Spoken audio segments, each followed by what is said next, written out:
नमस्कार। हिंदी कक्षा में आपका हार्दिक स्वागत और अभिनंदन है।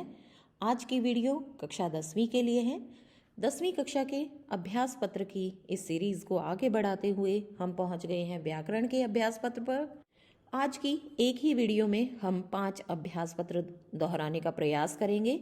इससे पूर्व आप पाठ्यक्रम देखिए। आपका जो व्याकरण वाला हिस्सा है वो कुल 15 अंक आएगा, जिसमें से 7 अंक आपके बहुविकल्पीय प्रश्नों के पूछे जाएंगे और 8 अंक के आपके 2-2 अंक के 4 प्रश्न पूछे जाएंगे। पाठ्यक्रम देखिए। अलंकार, दोहा व चौपाई छंद, शब्द, पद, विकारी अविकारी, उपसर्ग प्रत्यय, विलोम शब्द, पर्यायवाची शब्द, अनेकार्थी शब्द, मुहावरे, संधि और समास। पहला प्रश्न है वो बहुविकल्पीय प्रश्न पूछे जाएंगे। एक एक अंक के 7 प्रश्न हैं। ध्यानपूर्वक सुनते जाइए।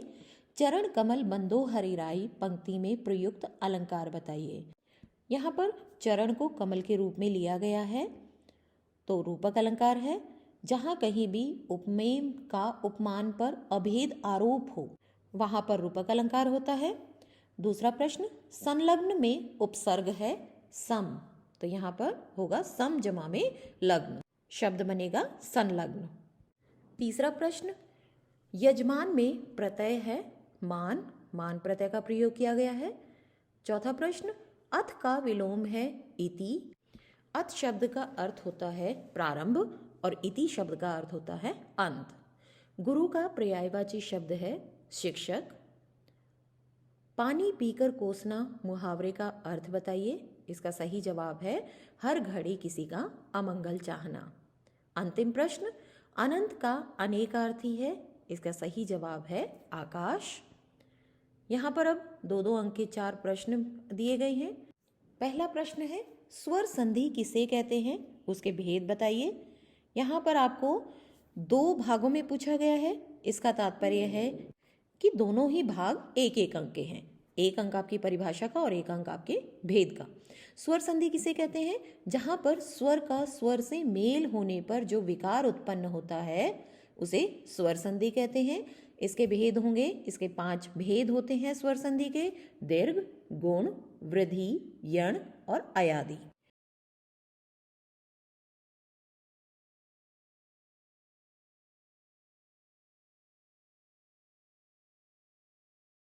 दूसरा प्रश्न, बहुव्रीहि समास की परिभाषा उदाहरण सहित दीजिए। तो यहाँ पर देखिए समास की परिभाषा भी पूछी है और उदाहरण भी पूछा। अगर आपने उदाहरण नहीं दिया तो आपका 1 अंक काट लिया जाएगा। तो बहुव्रीहि समास वहाँ होता है जहाँ पर दोनों पद मिलकर किसी तीसरे पद की विशेषता बताते हैं। जैसे गजानन, यहाँ पर 2 पद हैं, पूर्व पद और उत्तर पद, गज जमा में आनन, और ये दोनों पद मिलकर किसी तीसरे अर्थात गणेश के बारे में बताते हैं, तो ये हुआ यहाँ पर बहुव्रीहि समास। तो इसमें यहाँ पर लिखेंगे कि जहाँ पर दोनों पद मिलकर किसी तीसरे पद की विशेषता बताते हैं वहाँ पर बहुव्रीहि समास होता है। जैसे गजानन, गज के समान आनन अर्थात मुख है जिसका, अर्थात गणेश। तीसरा प्रश्न, दोहा छंद का लक्षण उदाहरण सहित लिखिए। इसमें आप दोहा छंद और चौपाई छंद अवश्य याद कर लीजिए, क्योंकि सेट के अकॉर्डिंग दोहा और चौपाई छंद अवश्य आता है। ये एक सेट में आपको दोहा छंद दे दिया, दूसरे सेट में आपको चौपाई छंद दे दिया। दोहा छंद का क्या लक्षण है, जान विषम 13 कला समशिव दोहा मूल कि दोहा एक अर्ध सममात्रिक छंद है जिसके पहले और तीसरे चरण में 13 मात्राएं होती हैं, दूसरे और चौथे चरण में 11 मात्राएं होती हैं। आपको कोई भी दोहा याद हो आप उसे लिख सकते हैं, जैसे करत करत अभ्यास से जड़मती होत सुजान, रसरी आवत जात के, सिल पर परत निशान। अंतिम प्रश्न है विकारी शब्द की परिभाषा उदाहरण सहित दीजिए। विकारी शब्द की क्या परिभाषा लिखेंगे आप, जिन शब्दों में रूप परिवर्तन होता है। रूप परिवर्तन जैसे लिंग वचन काल के आधार पर रूप परिवर्तन होता है, उन्हें विकारी शब्द कहते हैं। जैसे अच्छा, अच्छे या फिर मुझे, हमें। विकारी शब्द होते हैं संज्ञा, सर्वनाम, विशेषण और क्रिया। कि संज्ञा, सर्वनाम, विशेषण, क्रिया के जो भी शब्द होंगे वो सभी विकारी के अंतर्गत आएंगे। जैसे राम अच्छा लड़का है, रमा अच्छी लड़की है, वे अच्छे लड़के हैं। तो यहाँ पर अच्छा जो विशेषण है लिंग वचन की दृष्टि से परिवर्तित हो रहे हैं। दूसरा अभ्यास पत्र देखिए। निम्नलिखित में उपमा अलंकार है उपमा अलंकार हमें देखना है कि किसमें है। घेर घेर घोर गगन धारा धरो, इसमें यहाँ पर पुनरुक्ति प्रकाश अलंकार आ जाएगा। ललित ललित पुनरुक्ति प्रकाश अलंकार है। तो सही जवाब होगा इसमें उपमा अलंकार का बाल कल्पना कैसे पाले, कि बच्चे की कल्पना के समान बादलों को बताया गया है। दूसरा प्रश्न, चल का विलोम है अचल। रात का पर्यायवाची शब्द है रजनी, निशा, रात्रि। उपर्युक्त सभी सही जवाब है उपर्युक्त सभी। चौथा प्रश्न, तप का अनेकार्थी शब्द है साधना। पांचवा प्रश्न, ईद का चांद होना मुहावरे का अर्थ है बहुत दिनों बाद भेंट होना, बहुत दिनों बाद मिलना। छठा प्रश्न, वांग में संधि विच्छेद कीजिए। वांग में शब्द का संधि विच्छेद कीजिए। इसका सही जवाब है वाक जमा में मय। तो यहाँ पर व्यंजन संधि है। अंतिम प्रश्न, आजीवन में कौन सा समास है? आजीवन में अव्ययी भाव समास है, जीवन भर, जिसमें अव्यय का प्रयोग किया जाता है। जो समस्त पद होता है, जो अव्यय होता है, वहां पर अव्ययी भाव समास होता है। दो दो अंक के 4 प्रश्न। यहाँ पर इसमें आपको उपसर्ग प्रत्यय भी दिए जा सकते हैं, परिभाषा भी दी जा सकती है। दो दो अंक में किसी भी प्रकार से आपसे प्रश्न पूछे जा सकते हैं। अनुसार और सहोदर में उपसर्ग छांट कर अलग कीजिए। अनुसार में होगा अनु और सार मूल शब्द है, अनु उपसर्ग है, सहोदर सह उपसर्ग है और उदर मूल शब्द है, इसलिए शब्द बना सहोदर। दूसरा प्रश्न, चौपाई छंद की परिभाषा उदाहरण सहित लिखिए।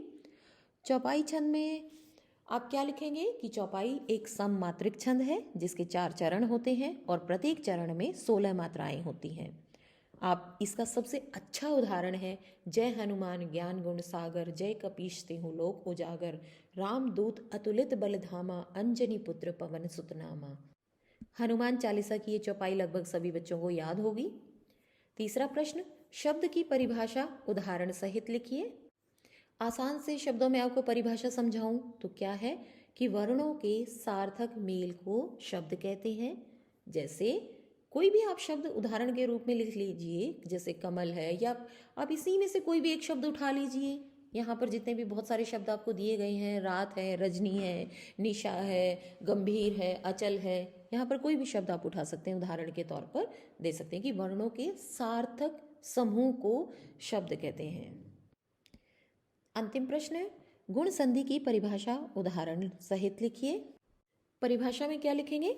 जब अ या आ से परे ई हो तो वो ए में परिवर्तित हो जाता है।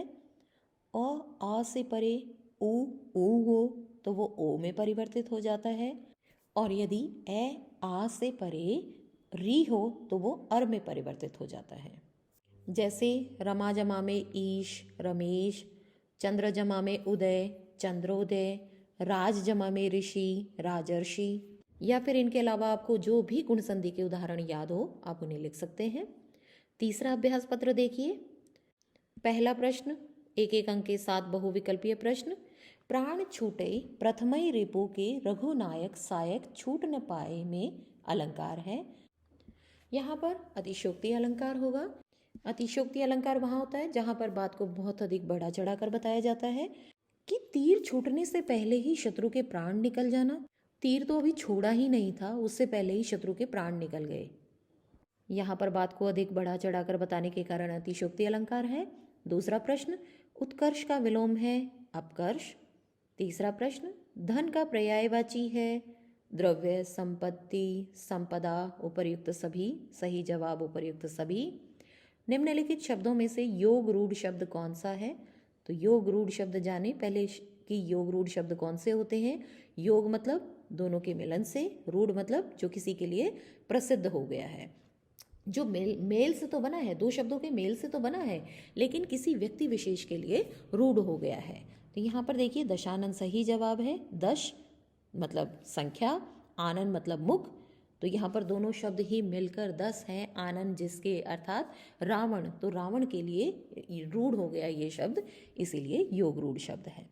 पांचवा प्रश्न, नमः जमा में ते उचित संधि है नमस्ते, और कौन सी संधि हुई यहाँ पर? विसर्ग संधि। सुख दुख में समास है द्वंद्व समास।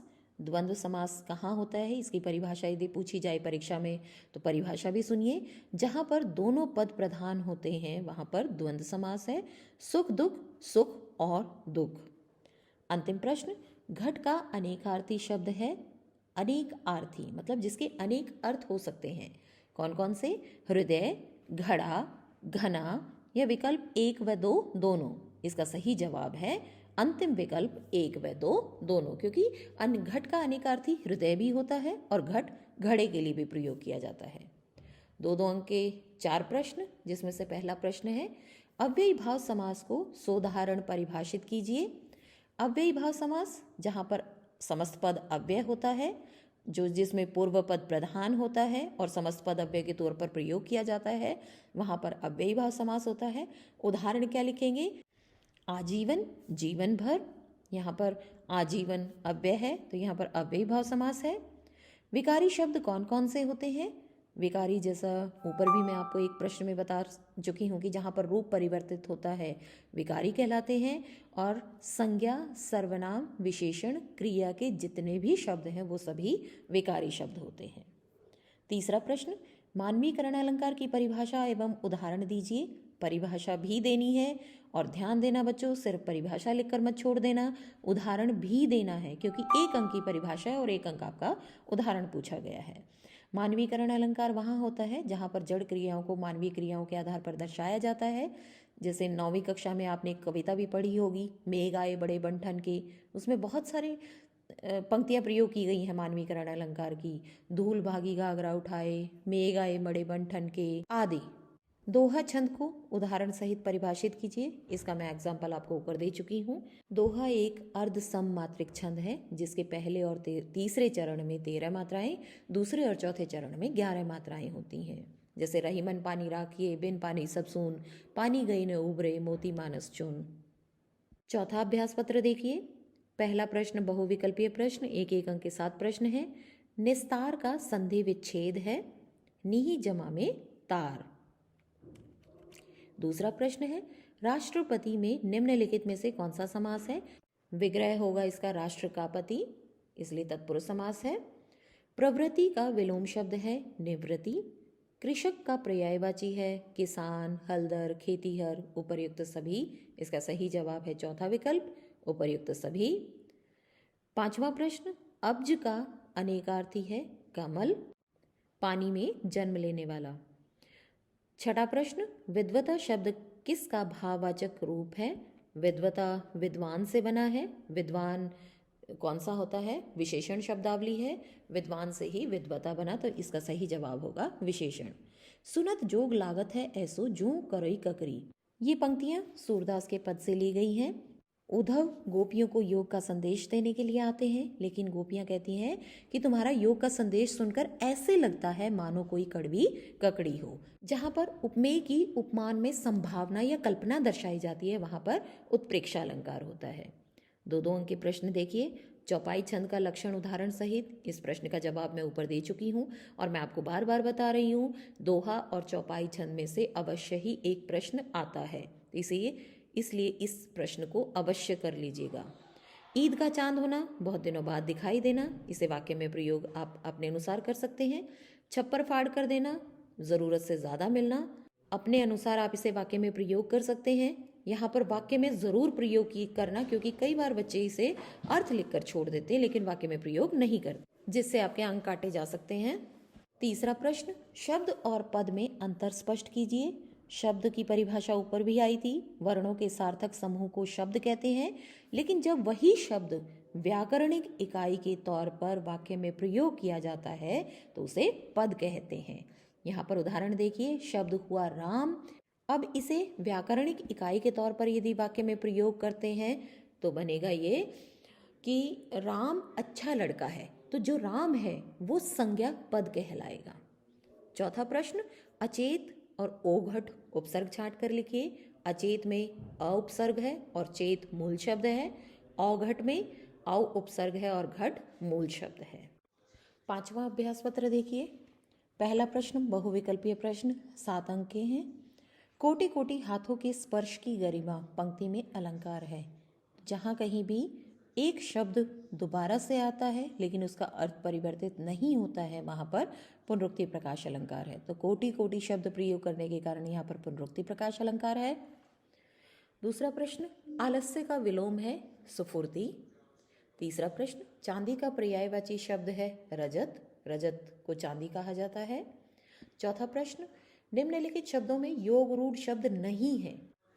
बहुत बार आपकी परीक्षा में योग रूढ़ शब्द है पूछा जा सकता है या योग रूढ़ शब्द नहीं है, इस प्रकार से भी पूछा जा सकता है।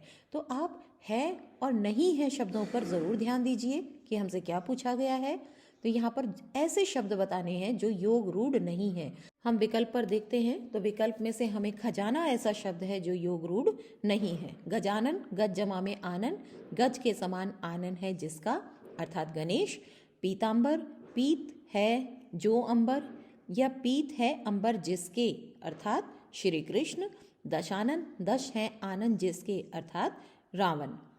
यहाँ पर ये तीनों ही शब्द योग रूढ़ है लेकिन खजाना योग रूढ़ नहीं है। पांचवा प्रश्न, निम्न में से स्वर संधि का उदाहरण नहीं है। यहाँ पर देखिए हमें वो शब्द बताना है जो स्वर संधि नहीं है। यहाँ पर जगदम्बा, जगत जमा में अम्बा व्यंजन संधि का उदाहरण है। बाकी के तीनों उदाहरण विद्यालय, विद्या जमा में आलय, हरि जमा में ईश और वी जमा में आयाम स्वर संधि के उदाहरण हैं। विद्यालय, हरीश दीर्घ संधि, व्यायाम वी जमा में आयाम यण संधि का उदाहरण है। छठा प्रश्न देखिए, चवन्नी में समास है। चवन्नी चार आनों का समूह, पूर्व पद संख्यावाची है। जहाँ कहीं भी पूर्व पद संख्यावाची होता है वहाँ पर द्विगु समास होता है। गुरु का अनेकार्थी शब्द है। गुरु का अनेकार्थी तीनों ही शब्द हैं। गुरु को भारी भी कहा जाता है, हथौड़ा शिक्षक के लिए भी प्रयोग किया जाता है। तो सही जवाब होगा उपर्युक्त सभी। चौपाई छंद का लक्षण उदाहरण सहित लिखिए। चौपाई छंद मैं आपको ऊपर बता चुकी हूँ। आंखों का तारा बहुत प्यारा, रमेश अपनी माँ की आंखों का तारा है। गागर में सागर भरना, बहुत कम शब्दों में बहुत अधिक बात कहना। बिहारी, कवि बिहारी के दोहे गागर में सागर भरने के समान है। उत्प्रेक्षा अलंकार को उदाहरण सहित लिखिए। जहाँ पर उपमेय की उपमान में कल्पना की जाती है वहाँ पर उत्प्रेक्षा अलंकार होता है। जनु, मनु, जानू, मानो आदि शब्दों का, वाचक शब्दों का प्रयोग किया जाता है। जैसे राधा का मुख मानो चंद्रमा हो। कर्मधारय समास को उदाहरण सहित परिभाषित कीजिए। कर्मधारय समास में जिसमें पूर्व पद विशेषण, उपमान और उत्तर पद विशेष्य या उपमेय होता है वहाँ पर कर्मधारय समास कहलाता है। उदाहरण आप कोई भी दे सकते हैं, जैसे नील गाय, नीली है जो गाय, हरे मिर्च, हरी है जो मिर्च, नील कमल, नीला है जो कमल, महात्मा, महान है जो आत्मा आदि। आप कोई भी अपनी मर्जी से कोई भी उदाहरण दे सकते हैं। यहीं पर हमारा ये अभ्यास पत्र समाप्त होता है। उम्मीद है ये पांचों अभ्यास पत्र आपने ध्यानपूर्वक सुने होंगे, समझे होंगे। काव्यखंड और गद्यखंड से संबंधित अभ्यास पत्र आपको मिल चुके होंगे। सभी का एक बार पुनः अभ्यास कर लीजिएगा, सभी को ध्यानपूर्वक पढ़ लीजिएगा, समझ लीजिएगा। इसके बाद भी अगर आपको कोई डाउट लगता है, कोई समस्या आती है या किसी प्रश्न पर अटक जाते हैं तो कमेंट बॉक्स में डाल दीजिएगा, आपके सवाल का जवाब अवश्य दिया जाएगा। इन्हीं शुभकामनाओं के साथ एक बार फिर से वार्षिक परीक्षा के लिए ढेर सारी शुभकामनाएं। मेहनत, आत्मविश्वास और धैर्य के साथ आप अवश्य सफलता प्राप्त करेंगे और मैं उम्मीद करती हूँ कि आपका प्रश्न पत्र सरल हो, आपके उत्तर सटीक हो और परीक्षा परिणाम शानदार हो। सफलता उन्हीं को मिलती है जो मेहनत पर विश्वास रखते हैं। बस पूरे आत्मविश्वास से परीक्षा दें और सफलता आपके कदम चूमेगी। यहीं पर हमारा सैंपल पेपर खत्म होता है। अगली वीडियो का इंतजार कीजिए, चैनल को सब्सक्राइब कीजिए, बेल आइकन दबाइए ताकि आपको सैंपल पेपर के अपडेट्स मिलते रहें, ताकि आपका एक भी सैंपल पेपर मिस ना हो पाए। और अगर ये वीडियो आपको अच्छी लगी हो तो लाइक और शेयर ज़रूर कीजिएगा। मिलते हैं अगली वीडियो में जल्दी ही, तब तक के लिए धन्यवाद।